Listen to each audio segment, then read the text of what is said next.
आदरणीय श्रीमान commandant sir, principal महोदय, समस्त इंडोर अधिकारी एवं मेरे साथीगण, मैं आज उस महान पुरुष के बारे में बोलना चाहती हूँ जिसके कारण आज हम एक मजबूत और अखंड भारत में सांस ले रहे।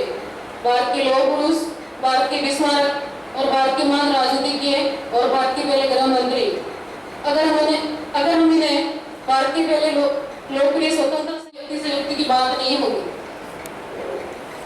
मैं में जन्मे सरदार पटेल के बारे में, ऐसे व्यक्तित्व के धनी जिन्होंने संपूर्ण राष्ट्र को एक धागे रूपी डोर में बांधकर विश्व पटल के सामने राष्ट्रीय एकता की अवधारणा के रूप में प्रस्तुत किया।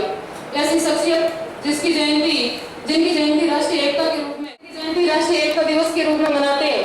भारतीय स्वतंत्रता संग्राम में सरदार पटेल का योगदान अवर्णनीय है। स्वतंत्रता आंदोलन के दौरान पटेल ने कहा था, मैं इस मिट्टी में कुछ तो ऐसा अनोखापन देख रहा हूँ जो अनेक बाधाओं के बावजूद सदैव महान आत्माओं का निवास स्थान रही है।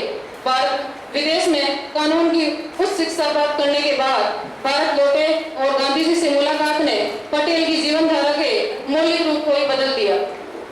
उन्हें गांधीवादी सिद्धांतों का सच्चा प्रशंसक बना दिया और नौकरी छोड़कर भारत के स्वतंत्रता आंदोलन में खुद को समर्पित करने का फैसला किया। मेरी एक इच्छा है कि मैं भारत में एक अच्छा उत्पादक बने और देश में कोई भी भूखा न रहे, भोजन के लिए आंसू ना बहाए।